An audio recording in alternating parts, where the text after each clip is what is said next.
Hello folks, Mike here. I just got this Luxe in the mail and comes all the way from Canada. He said it's got numerous problems and wanted me to take a look at it. Unfortunately, during the shipping process, it looks like the power button cover had come off. Now, I've had a couple questions where people ask about the power button covers. There's two little tabs that point down that kind of clip in these little recesses in the top and the bottom. Most of the time, I found they have a hard time staying. They're supposed to clip in, but they also require sometimes just a dab of super glue to help keep those in. Now, I noticed this one's been super glued in before, and actually those little tabs ended up breaking during the shipping process, so those tabs are still glued in place. If I was replacing this whole assembly, I would get my pick in there and chip out the glued in pieces and remove the rubber membrane here, put the new rubber membrane in with the new switch, and I would just put just a dab like they did here, just a dab of super glue in the top, and then clamp it down with this for a couple minutes to make sure it has a nice good seal. But we'll get to that at the end. I know nothing about this. We're just going to go through it together and do a little improv Luxe fixing. So right away I can tell this is a 1.0 Luxe. I can tell because of the eye covers. I can also tell by the badge cover right here on the front. And so this tells me it's a 1.0. Looking at the eyes, it's got a black eye ribbon, so this has upgraded 2.0 eyes. And looking at the engine, it's a 2.0 engine with the original bolt, and it has a smoke colored power button, and it's got a 2.0 board. Powering on. Battery level 75%. Firing mode PSP. So the first thing I want to check is the battery level. Battery level says it's 75. Sometimes when they get down to 10% or less, they'll have problems functioning, and that could be part of your problem. I often, as soon as I get a gun, the first thing I also check is this O-ring down here in the ASA. It's not cut or nicked, but it is dry. So I always like to keep these little dab of lube on there. Vision off.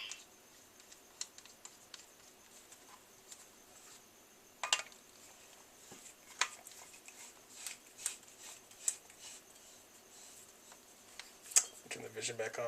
Vision on. Alright, next thing I look for is, as soon as I just powered up, the eye light is blinking, telling me that there's something in the way of the eyes. Because we haven't aired the gun up, obviously the bolt is going to be forward. So I'm going to watch for when I air this up, the bolt should suck back. This should go to a steady blue light. Alright, so we went to a steady blue light. Bolt sucked back. And so right when I'm assessing this to find out problems, I can tell right now that the eyes appear to be reading good because, it was blinking. Bolt comes back, the breech is empty, now it's a solid blue light. I pull the trigger, I get the empty breech signal. If I put my finger in there, now it starts blinking again. So I know the eyes appear to be working right, so I know there's not, or doesn't appear to be, an eye malfunction. So I'll go ahead and turn the vision off. When you get the runaway guns,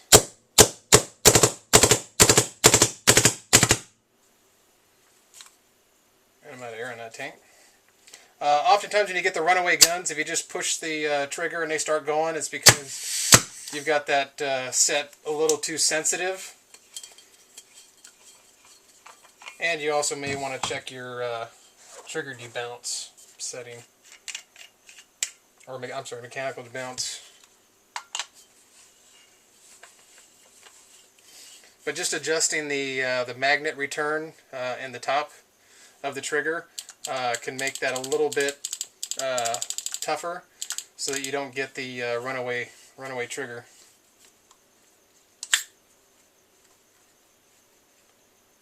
this one.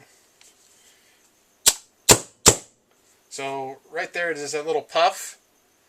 The first thing that we just, when I just did the first shot after airing it back up, it kind of puffed. Right, see, there we go.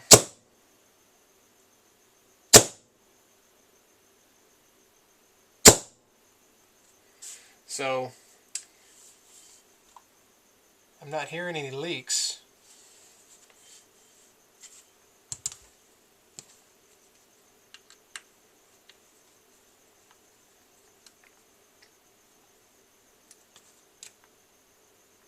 It's got a snap grip. Another common thing that I see is they'll say there's a grip frame leak and it'll be leaking when you air it up, and then I'll look right here between the grip and the body and I'll see this gap because this screw underneath the bolt isn't cinched up and it's letting air leak out through there. Another common leak in this area is between the solenoid and the manifold, where the screws aren't tight enough, or the manifold and the body, or the HPR is turned up too high where it's venting out of the noid, or the O-ring, the ASA's come loose and there's an O-ring in here that's it's not tight and it's leaking. So trying to dissect the problem, where the leak is coming from. If this thing was leaking in the grip frame, which it doesn't seem to be, I don't hear any leak. First thing that I would do actually is try to isolate the problem. And the way I'm going to do that is, if you have the luxury of a tester bolt, like I would grab, I know my 2.0 core is good. I would throw my 2.0 core in there, air it up, and if the leak stopped, I know the problem's going to be in the engine. And check the two intercan O-rings and the bolt seal O-ring for, you know, like a leaking solenoid. If I throw my good tester bolt in there and it's still continuing to leak, I know that more than likely it's going to be in here somewhere. So just some helpful tips and tricks to try and pinpoint problems faster. I mean, if you have the luxury of spare parts, you know, say your solenoid, you know, I pull the trigger and I can't hear the solenoid click like it is, but I can see the light blinking showing me that, you know, the thing's working. I can grab another solenoid, plug it in, and see if that clicks. If it clicks, I know I got a bad solenoid. If it doesn't click, then I probably have a bad board, and I'm going to check that one next. So with this, the slight puffing, I'm going to venture to say that it's probably going to be, you know, an O-ring issue. Make sure that this bolt guide's screwed in all the way. You don't have to crank these down. Finger tight is fine. However, if you get one of these that's in there and you can't unscrew it, just taking an Allen wrench in here, go down to the lowest portion of it, and just give it a slight twist, and it should be enough to break it free. So, puffing, check all the O-rings. FSDO issues, check this one back here. Puffing, first thing I'm going to do is check the bolt seal O-ring.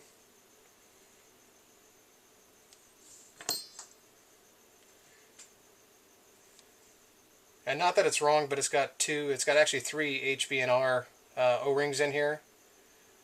I usually try to keep them as close to all the stock O-rings, so I'll swap out the O-rings in here. So real quick, let's just do a quick O-ring swap.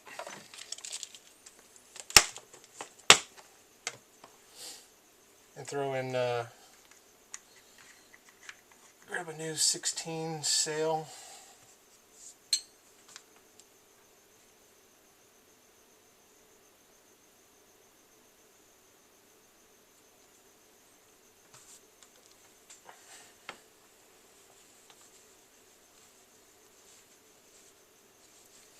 Clean out the recess.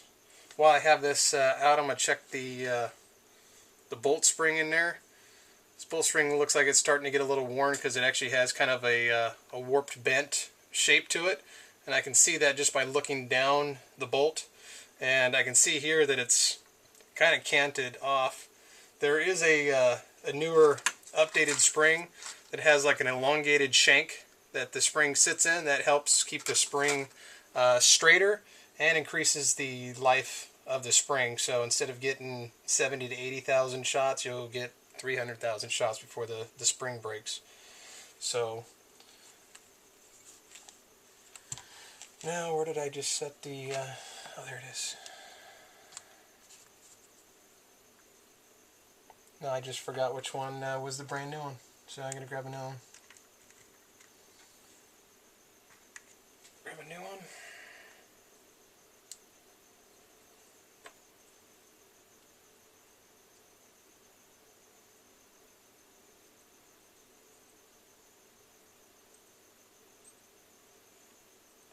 Where's this back? Just give a tab in there. Let that sucker wait for a sec.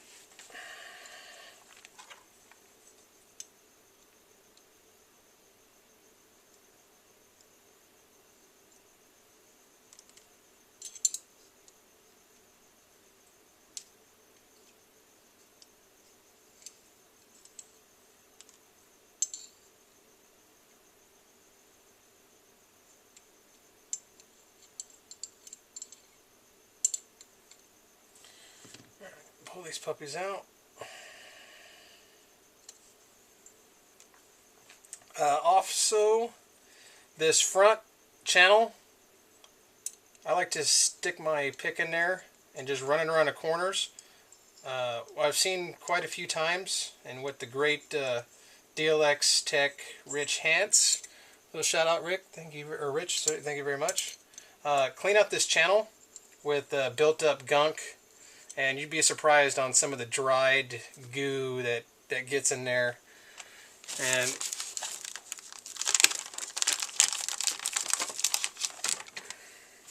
little special formula that that Rich also taught me is a mixture of a little bit of water and some rubbing alcohol, and squirt that in there. That helps to kind of break down the lube. And then get your Q-tip, kind of pull it out so it has a little extra tip on it, and then mash that sucker in that O-ring channel and run this around.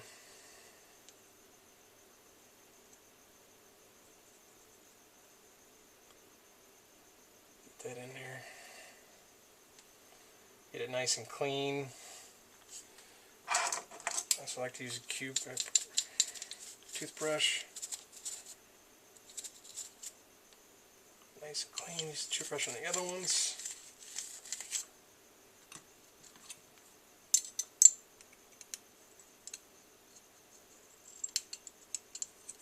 Alright. Some new 17s.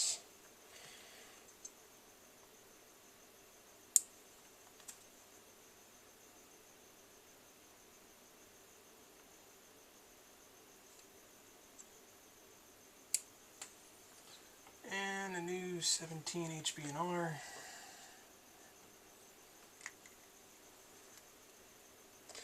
This one's the tricky booger.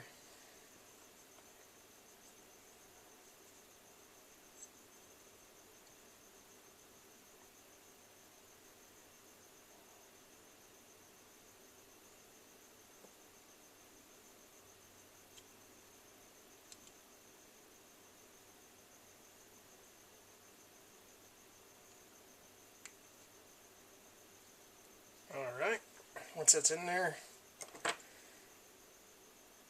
get a little lube.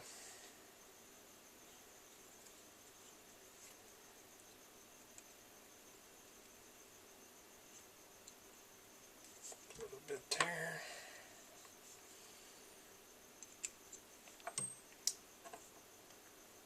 It's easier with these older bolts that don't have an O-ring tip. Just put a little lube on there. Fitment feels nice and good. Throw that puppy in there.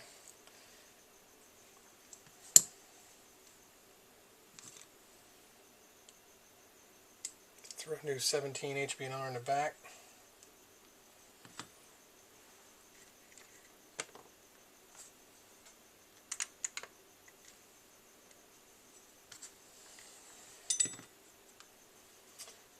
Same thing with this one. Always make sure that there's not a bunch of extra dried crud. In there.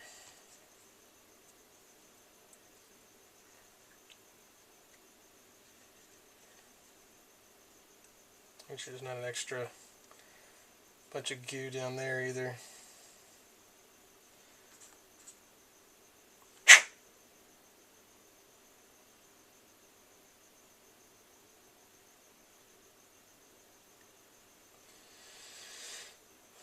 Throw that one in there.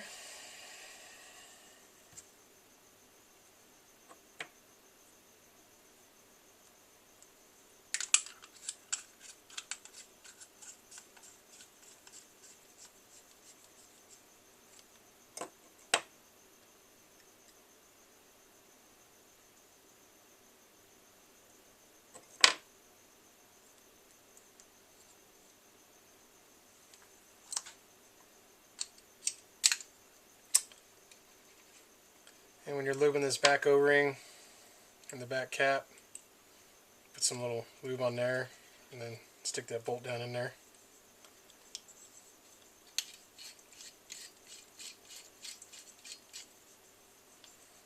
These outer ones. Suction feels good.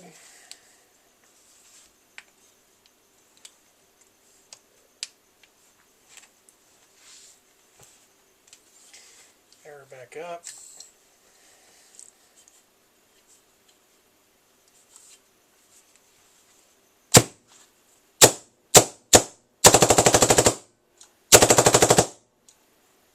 That sounds good. Let's see if we get any bolt stick or anything. Well, feels nice and strong. Another thing, if you are getting some FSDO or bolt stick, is obviously check the FSDO setting. Programming mode. Main menu. Firing mode. First shot drop. Setting. 20 milliseconds. It's at 20, which is stock for a 2.0 core, which is good. And then I usually just main menu. Voice select. just go through and check all the stock settings.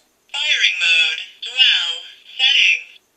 17 milliseconds. So dwell's a little high, but maybe in his region he might need the higher dwell. Typically 14 to 16 is stock, but for him that seems to work for him in that area. If there was some puffing issues and it was down at, say, 10 or 12 milliseconds, I'd probably bump the dwell up a little bit and see if that helps the puffing issues, in addition to checking that bolt sail O-ring on the bolt itself. But 17, I mean, that should be plenty enough dwell. Also, the only thing I can't tell with this 1.0 grip frame is I can't tell if the feather touch screw is in or not. The feather touch is missing from the little storage spot here, so I would assume that it might be in. Now, also looking at the manifold screw, it looks pretty close to flush.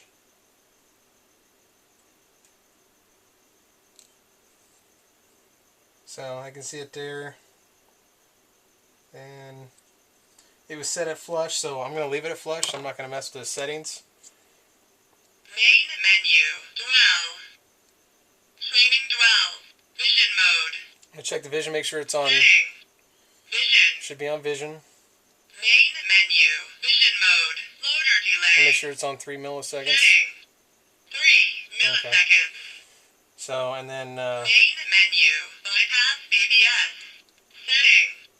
10 BPS. 12 BPS. Main menu. BPS fine. BPS limit. Setting. 12 BPS. Main menu. BPS limit. BPS fine. Setting.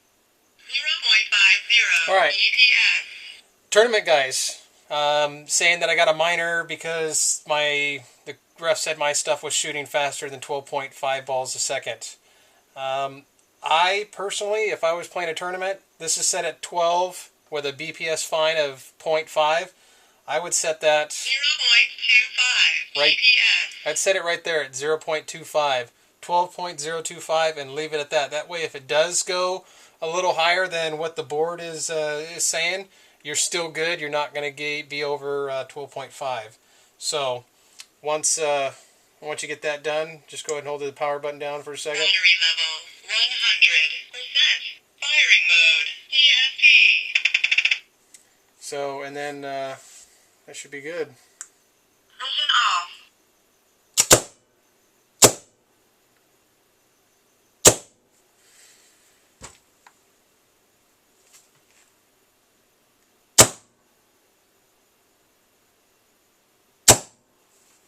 Couldn't tell if I half-stroked that trigger or if that was my fault or if it still has a little bit of bull stick. So we'll let it sit for a sec, and I'll inspect everything else. I noticed that on this feed neck, this thing is sandwiched down all the way. Some people that report that I can't get my feed neck to clamp down on, my spire good enough. It still moves even though this is bottomed out all the way. What I would recommend is backing this off, taking the top of this off, and actually the prongs here. Let me show you.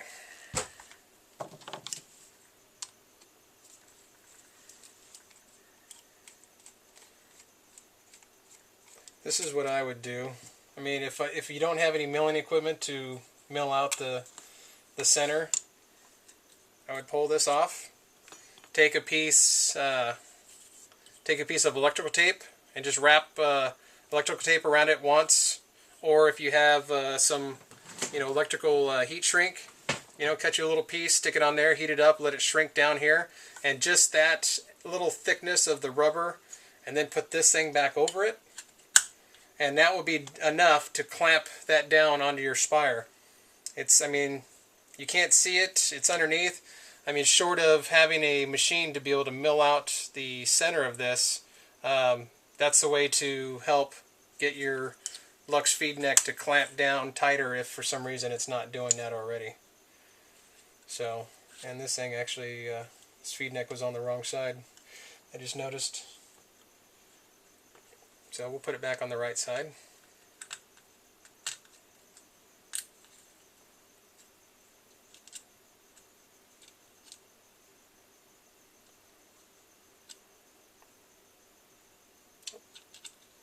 Older feed neck knob.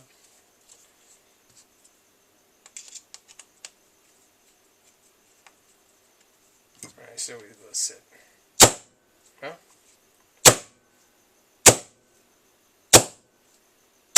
So I think that one earlier was induced by me not pulling the trigger all the way. Seems to be good now. Now I'll take it outside and chrono it, make sure it's shooting. If for some reason I have any problems chronoing to 280 feet per second and the Noid starts purging in the meantime, I'll check the reg spring. And notice the newest springs coming out are actually kind of a goldish color, but they look exactly the same as the black, probably just a new coating. So if you have a silver spring like that one, and you can't get the gun to chrono 208 feet per second and you start turning it up and the Noid starts venting and it won't go any higher, that's probably your culprit. I would switch this out for a black or these new gold colored ones.